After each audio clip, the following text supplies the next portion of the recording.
नमस्कार दोस्तों। स्वागत है आपका कैटलिस्ट में डीजी यूट्यूब चैनल पर। दोस्तों मेरा नाम है संजय मिश्रा। बॉटनी पढ़ाता हूँ। दोस्तों जैसा कि आपको पता है cell the unit of life chapter को हम डिस्कस कर रहे हैं। नीट के एग्जाम के पॉइंट ऑफ व्यू से ये जो चैप्टर है बहुत ही इंपॉर्टेंट चैप्टर है। और नंबर ऑफ सवाल जो क्वेश्चंस इस चैप्टर से बनते हैं वो भी बहुत ज़्यादा होते हैं। दोस्तों अभी तक हमने बहुत सारे टॉपिक्स को कवर कर लिया है, बहुत सारे सेल ऑर्गेनेल को वीडियोज में कवर कर लिया है। इसी तरह आज की जो हमारी वीडियो है वो एक नई टॉपिक पे है। आज हमें कुछ नया सीखने को मिलेगा, नया जानने को मिलेगा। और जिस टॉपिक पे हम चर्चा करेंगे वो नीट के एग्जाम के पॉइंट ऑफ व्यू से बहुत ही इंपॉर्टेंट है। तो मैं चाहता हूं कि आप मेरे साथ बने रहो वीडियो में लास्ट तक। दोस्तों हम भविष्य में भी एक दूसरे से जुड़े रहें, इसलिए आप इस चैनल को सब्सक्राइब कर लीजिए ताकि आने वाले वीडियो की अपडेट आपको मिलती रहे। दोस्तों जैसा कि मैंने कहा था आज की इस वीडियो में हम कुछ नया करने वाले हैं, एक नई टॉपिक को डिस्कस करने वाले हैं। आज का जो हमारा टॉपिक है वो प्लास्टिड के ऊपर है। दोस्तों प्लास्टिड जो होते हैं वो प्लांट स्पेसिफिक ऑर्गेनल्स होते हैं। ये मेनली किस में पाए जाते हैं? मेनली प्लांट्स में पाए जाते हैं। इनके कुछ कैरेक्टर्स हैं जो आपको दिख रहे होंगे स्क्रीन पर। दोस्तों जो प्लास्टिड्स होते हैं, पहली बात तो ये डबल मेम्ब्रेन बाउंड होते हैं। कैसे होते हैं? डबल मेम्ब्रेन बाउंड होते हैं। और दूसरा कैरेक्टर यह है कि ये सिर्फ प्लांट्स में पाए जाते हैं, हायर प्लांट्स और एल्गी। दोस्तों प्लास्टिड्स जो हैं वो मेनली हायर प्लांट्स और एल्गी में पाए जाते हैं। इसके अलावा ये बनते कैसे हैं, डेराइव्ड कहां से होते हैं? तो दोस्तों जो प्रोप्लास्टिड्स होती हैं, प्रिमिटिव प्लास्टिड्स, जो इमेच्योर प्लास्टिड्स होती हैं, मेरिस्टेमेटिक सेल्स में पाई जाती हैं, उन्हीं से ये डेराइव्ड होते हैं। मोस्ट इंपॉर्टेंट चीज आपको याद रखने की जरूरत यह है कि इनके पास अपना खुद का डीएनए होता है और 70S टाइप का राइबोसोम। आई होप जो मैं आपको कहना चाहता हूं वो आप समझ रहे होंगे कि जो प्लास्टिड्स होते हैं इनके पास अपना खुद का डीएनए है और उसके अलावा प्रोटीन सिंथेसिस के लिए इनके पास राइबोसोम्स भी होते हैं। उसके बाद मेन इंपॉर्टेंट फैक्टर जो आपको नीट के पॉइंट ऑफ व्यू से याद ही रखना है दोस्तों, वो है कि इनमें डिवीजन कैसा होता है या इनमें रेप्लिकेशन कैसा होता है। तो इनमें रेप्लिकेशन बाइनरी फिशन के थ्रू होता है। कैसे होता है? बाइनरी फिशन के थ्रू होता है। ये इंपॉर्टेंट पॉइंट आपको ध्यान रखने की जरूरत है। दोस्तों जैसा कि आपको स्क्रीन पे इस डायग्राम में दिख रहा होगा कि जो प्लास्टिड्स है उसको कैटेगराइज किया गया है क्रोमोप्लास्ट में, ल्यूकोप्लास्ट में। इन सारे क्लासिफिकेशंस को हम आगे भी डिस्कस करेंगे और हर एक चीज को क्लियरली देखेंगे। दोस्तों अब यहां पे हम बात करेंगे टाइप ऑफ प्लास्टिड्स की, मतलब इनके टाइप्स क्या हैं, ये कितने तरह के हो सकते हैं। दोस्तों जो पहला टाइप होता है जिसको हम क्लोरोप्लास्ट बोलते हैं, क्या बोलते हैं? क्लोरोप्लास्ट। ये नाम आपने बहुत बार सुना होगा। जब भी आपने बायोलॉजी पढ़ी है किसी भी क्लास में तो आपने क्लोरोप्लास्ट का नाम जरूर सुना होगा। इसको ग्रीन फैक्ट्री के नाम से भी जाना जाता है। किस नाम से? Green factory. ग्रीन फैक्ट्री के नाम से जाना जाता है। दोस्तों इसके पास क्लोरोफिल होता है। इसके पास क्या होता है? क्लोरोफिल होता है। यहां आप डायग्राम में देखें तो यहां पे आपको दिखाया गया है कि इनके पास क्या होता है? क्लोरोफिल होता है। क्लोरोप्लास्ट है। देखो प्लांट की लीफ आपको दिखाई गई है, ग्रीन पार्ट दिखाया गया है। उस ग्रीन पार्ट में आपको क्लोरोप्लास्ट दिखाया गया है, क्लोरोप्लास्ट के अंदर आपको क्लोरोफिल दिखाई गई है। ठीक है। और ये जो ग्रीन पार्ट होता है ये फोटोसिंथेसिस में हेल्प करता है, या फिर वो साइट होती है जहां पे एक्चुअल में फोटोसिंथेसिस होती है। दोस्तों उसके अलावा ये कहां पे पाए जाते हैं? तो green part of the plant कहां पे पाए जाते हैं? अकरेंस की अगर बात करें हम तो कहां पे पाए जाते हैं? Green part of the plant.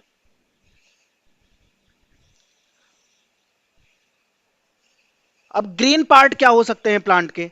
जैसे कि लीव्स है,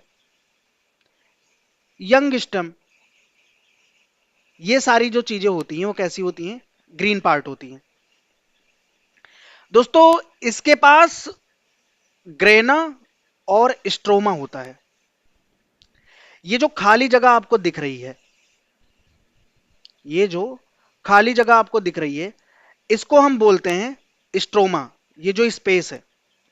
दोस्तों ये जो क्वाइन लाइक स्ट्रक्चर आपको दिख रहा है, इसको हम थैलाकॉइड बोलते हैं, और ये जो पूरा सैक है इसको हम ग्रेना बोलते हैं।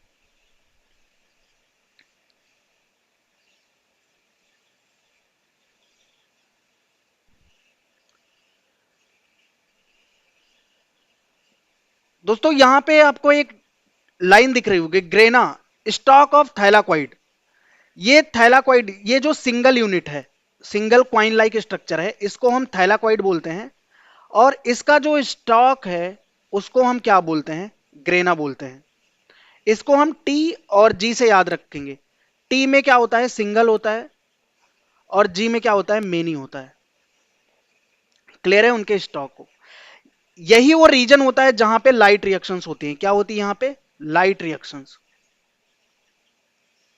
दोस्तों उसके बाद हम बात करें स्ट्रोमा की, तो ये मैट्रिक्स होती है, खाली जगह होती है जहां पे डार्क रिएक्शन होता है। ये जो ग्रेना है यहां पे क्या होगा, लाइट रिएक्शन होगी, और ये जो स्ट्रोमा है खाली जगह, यहां पे क्या होगा, डार्क रिएक्शन होगी। क्लियर है आपको। और इनके पास 70s राइबोसोम और इनका खुद का सर्कुलर डीएनए होता है। दोस्तों नीट में बहुत बार सवाल आया है, इनका डीएनए कैसा होता है, सर्कुलर होता है। कैसा होता है, सर्कुलर होता है। और राइबोसोम जो इनके पास पाया जाता है वो कैसा होता है, 70s टाइप का होता है। तो ये हर एक लाइन आप खुद एक स्टेटमेंट है हर एक क्वेश्चन के, और हो सकता है ये कि ये सिंगल लाइन एक क्वेश्चन को भी कवर करे। दोस्तों इसी तरह जब हम कहानी में आगे बढ़ते हैं तो हमें देखने को मिलता है कि नीट 2022 में एक सवाल आया था, जिसमें पूछा गया था light reactions of photosynthesis takes place in. तो दोस्तों जैसा कि हमने पहले ही देखा कि जो लाइट रिएक्शंस होती है, ये जो सिंगल यूनिट होती है इसको हम थैलाकॉइड बोलते हैं। इसको क्या बोलते हैं, थैलाकॉइड बोलते हैं। और इसका जो स्टॉक होता है इसको हम बोलते हैं ग्रेना। ठीक है, तो लाइट रिएक्शन ग्रेना में होती है। दोस्तों उसके बाद में जो सेकंड आता है प्लास्टिक, उसको हम बोलते हैं क्रोमोप्लास्ट। क्रोमोप्लास्ट को हम कलर फैक्ट्री भी बोलते हैं। क्रोमोप्लास्ट को हम क्या बोलते हैं दोस्तों, क्रोमोप्लास्ट को हम कलर फैक्ट्री भी बोलते हैं। प्लांट्स में डिफरेंट डिफरेंट ऑर्गन्स में जो डिफरेंट डिफरेंट कलर्स होते हैं, वो किसके कारण होता है, क्रोमोप्लास्ट के कारण होता है। आपको जो रंग बिरंगे फूल या रंग बिरंगी सब्जियां देखने को मिलती हैं, वो किसके कारण होता है, क्रोमोप्लास्ट के कारण होता है। ये नॉन ग्रीन प्लास्टिड्स होते हैं। ये कैसे होते हैं, पहली बात तो ग्रीन नहीं होते हैं, ग्रीन नहीं होते हैं, नॉन ग्रीन होते हैं। कंटेनिंग कैरोटिनाइड, कैरोटिनॉइड और जैंथोफिल। दोस्तों सी एक्स से इसको हम याद रखेंगे, इनके पास क्या होता है, कैरोटिनाइड और जैंथोफिल। क्रोमोप्लास्ट का जो मेन फंक्शन होता है, कलर प्रोवाइड करते हैं, जैसे कि फ्रूट्स है, फ्लावर है, ओल्ड लीव्स हैं। अब देखो स्टार्टिंग में लीव्स कैसी होती है, ग्रीन्स होती हैं।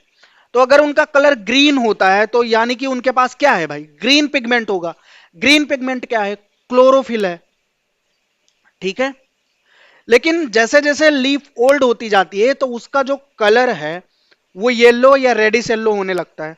तो वो जो कलर प्रोवाइड करता है, येलो या रेडिश येलो कलर, वो किसके कारण होता है दोस्तों, वो कलर क्रोमोप्लास्ट के कारण होता है। अब इनका फंक्शन क्या होता है दोस्तों, आपने देखा होगा कि रंग बिरंगे फूल आपके आसपास बहुत सारे दिखाई दिए होंगे। ठीक है, कोई येलो फ्लावर होगा तो कोई रेड फ्लावर होगा। ठीक है, आपको तरह तरह के फूल देखने को मिलते हैं। दोस्तों ये जो डिफरेंट टाइप के कलर हैं वो क्या करते हैं, पॉलिनेटर्स को अट्रैक्ट करते हैं। पॉलिनेटर्स क्या हो सकते हैं, जैसे कोई बर्ड हो सकती है, इंसेक्ट हो सकता है, ठीक है, कुछ भी हो सकता है। ठीक है, तो उनको क्या करते हैं, अट्रैक्ट करते हैं। उसके अलावा सीड डिस्पर्सल में भी काम आते हैं। ठीक है, तो ये चीज आपको ध्यान रखने की जरूरत है। सीड डिस्पर्सल में हम ऐसा समझ सकते हैं, मान लीजिए कोई जा रहा है, किसी को कोई फ्लावर है जो बहुत अच्छा लगा, उसको उन्होंने तोड़ लिया, या फिर कोई ऐसा फ्रूट है जो बहुत अच्छा लगा, उन्होंने उसको तोड़ लिया, रास्ते में गए कहीं आगे चल के फेंक दिए, तो क्या हो गया, डिस्पर्सल हो जाता है एक तरह से। आई होप जो मैं समझाना चाहता हूं आप समझ रहे होंगे। दोस्तों नीट 2014 में एक सवाल आया था, red colour of tomato is due to. तो दोस्तों ये बहुत ही इंपॉर्टेंट चीज है, और ये नाइन्थ क्लास से आप पढ़ते चले आ रहे हैं। ठीक है, तो क्रोमोप्लास्ट के कारण होता है। ठीक है, लाइकोपिन नाम का एक पिगमेंट पाया जाता है, जिसके कारण क्या होता है, टोमेटो का जो कलर होता है वो कैसा होता है, रेड इन कलर होता है। ठीक है, इतना आपको समझ आया होगा। दोस्तों अब इसके बाद में हम बात करेंगे ल्यूकोप्लास्ट के बारे में। ल्यूकोप्लास्ट जो होते हैं स्टोरेज यूनिट होते हैं, क्या होते हैं, मेनली स्टोरेज यूनिट्स होते हैं। इनका काम होता है स्टोरेज करना। अब ये भी पहली बात तो नॉन ग्रीन होते हैं, ये आपको ध्यान रखने की जरूरत है। कहां कहां पाए जाते हैं, जैसे कि रूट में, ट्यूबर में या सीड्स में। जो ऑर्गन्स या जो चीज मेनली स्टोरेज में काम आती है, उनमें ये ज्यादा पाए जाते हैं। अब दोस्तों अगर बात करें इनके फंक्शंस की, तो मेनली जैसा कि मैंने बताया फूड स्टोरेज का काम करते हैं, स्टोरेज ऑफ फूड। अब इनके अलग अलग सब टाइप हैं, जैसे कि एमाइलोप्लास्ट। एमाइलोप्लास्ट का काम क्या है, स्टार्च को स्टोर करना। एमाइलो, ए एस से इसको याद रखेंगे, एमाइलोप्लास्ट का काम है स्टार्च का स्टोरेज करना। उसके बाद में दोस्तों आता है इलियोप्लास्ट। इलियो, इलियो को हम ऑयल से याद रखेंगे, इसका काम है फैट को स्टोर करना। ठीक है, फिर उसके बाद में आता है एल्यूरोप्लास्ट। एल्यूरो जहां पे आता है वहां होगी बात प्रोटीन की, तो इनका काम होता है प्रोटीन को स्टोर करना। ठीक है, तो ये डिफरेंट डिफरेंट सब टाइप्स हैं किसके, ल्यूकोप्लास्ट के। तो आपको ये चीज ध्यान रखने की जरूरत है कि जो ल्यूकोप्लास्ट है उसको तीन कैटेगरी में डिवाइड किया गया है। अमाइलोप्लास्ट जो स्टार्च की सिंथेसिस स्टोरेज करता है, इलियोप्लास्ट जो ऑयल का स्टोरेज करता है, एल्यूरोप्लास्ट जो कि प्रोटीन का स्टोरेज करते हैं। नीट 2020 में एक सवाल आया था कि एमाइलोप्लास्ट जो होता है वो किसका स्टोरेज करता है। तो इसका जो करेक्ट ऑप्शन होगा दोस्तों, या फिर जो करेक्ट आंसर था उस टाइम पे, वो क्या था, स्टार्च था। और ये हमेशा रहेगा, ठीक है, उसी टाइम पे नहीं था। दोस्तों जो प्लास्टिड्स होते हैं वो इंटर कन्वर्जेबल होते हैं, मतलब मान लो कोई प्लास्टिड है पहले किसी और का कलर का था, जैसे जैसे इन्वायरमेंट चेंज होता है टाइम के साथ साथ ये अपना कलर भी चेंज करते हैं। जैसे क्रोमोप्लास्ट, क्लोरोप्लास्ट की अगर बात करें, क्लोरोप्लास्ट की अगर बात करें तो क्लोरोप्लास्ट में आता है क्रोमोप्लास्ट। ठीक है, अब क्रोमो मतलब जो क्लोरोप्लास्ट है वो चेंज हो जाता है किसमें, क्रोमोप्लास्ट में। जैसे ग्रीन टोमेटो, जब टोमेटो स्टार्टिंग में अगर आप देखें, जब मेच्योर नहीं होता है तो टोमेटो कैसा होता है, वो ग्रीन इन कलर होता है। ठीक है, कैसा होता है, ग्रीन इन कलर होता है। लेकिन जैसे जैसे टाइम के साथ क्या होता है, वो फ्रूट जैसे जैसे रैपिड होता है या फिर पक जाता है, तो वो कन्वर्ट हो जाता है किसमें, कन्वर्ट हो जाता है रेड टोमेटो में। ठीक है, तो ये बात आपको समझ आ रही होगी, जैसा कि आपने देखा भी होगा। तो जब ग्रीन कलर कौन प्रोवाइड करता है, क्लोरोप्लास्ट प्रोवाइड करता है। लेकिन उसका जब डिफरेंट कलर हो जाए, कोई और कलर हो जाए, मान लो रेड कलर है, तो वो किसके कारण होता है, क्रोमोप्लास्ट के कारण होता है। इसी तरह ल्यूकोप्लास्ट टू क्लोरोप्लास्ट, मतलब पोटैटो जो है, पोटैटो कैसा होता है, पहले कैसा होता है, नॉन ग्रीन होता है, नॉन ग्रीन होता है। लेकिन सम टाइम आपने देखा होगा कि वो ग्रीन कलर में भी कन्वर्ट हो जाता है। ठीक है, तो ल्यूकोप्लास्ट कैसा होता है, नॉन ग्रीन पिगमेंट है, वो कन्वर्ट हो गया ग्रीन पिगमेंट क्लोरोप्लास्ट में। ठीक है, तो ये चीजें आपको देखने को मिलेगी। थोड़ा आपको लगेगा कि एनसीईआरटी से बाहर है लाइन, लेकिन ऐसा बिल्कुल भी नहीं है। दोस्तों इंपॉर्टेंट फीचर की बात करें जो नीट के लिए इंपॉर्टेंट हो सकती है, तो पहला तो ये है, प्लास्टिड्स जो होते हैं वो डबल मेम्ब्रेन बाउंड होते हैं। इनके पास खुद का डीएनए 70s राइबोसोम होता है, सेमी ऑटोनॉमस होते हैं। सेमी ऑटोनॉमस मतलब अपने कुछ फंक्शंस, मतलब कुछ फंक्शंस को छोड़ के बाकी सारी चीजें ये खुद से परफॉर्म करते हैं। मान लो कुछ एंजाइम्स ऐसी होती हैं जो इनको बाहर से लेना होता है, बाकी सारी चीजें ये खुद से बना लेते हैं। इनका डीएनए भी खुद का होता है। उसके बाद में डेराइव्ड फ्रॉम प्रोप्लास्टिड। प्रोप्लास्टिड कौन से होते हैं, जो मेरिस्टेमेटिक सेल्स होती हैं, मेरिस्टेमेटिक सेल्स होती हैं उनमें जो प्लास्टिड्स होते हैं उनको हम क्या बोलते हैं? प्रोप्लास्टिड्स बोलते हैं। उसके बाद करते हैं, उसके बाद में हम क्लोरोप्लास्ट। अब क्लोरोप्लास्ट में दोस्तों ग्रेना होता है जहां पे लाइट रिएक्शंस होती हैं, उसके बाद में स्ट्रोमा होता है जहां पे डार्क रिएक्शन होती है। ये चीज आप ध्यान रखिएगा। ये कहां पाए जाते हैं? तो only in plant and algae, सिर्फ प्लांट्स और एल्गी में पाए जाते हैं। अब फैक्ट वेस्ट मतलब फैक्ट वेस्ट कुछ टर्म्स हैं, कुछ लाइंस हैं जो आप इसको याद रखेंगे तो नीट में आपके सवाल बन जाएंगे और आपको बहुत ज्यादा मेहनत करने की जरूरत नहीं पड़ेगी। दोस्तों जैसा कि आपको दिख रहा होगा क्लोरोप्लास्ट, क्लोरोप्लास्ट का काम क्या है? फोटोसिंथेसिस। क्रोमोप्लास्ट कलर प्रोवाइड करता है। ल्यूकोप्लास्ट स्टोरेज के काम आता है। उसके बाद में कन्वर्जन, इंटर कन्वर्जन जो है वो डायनेमिक होता है, मतलब कोई भी ऑर्गेनल,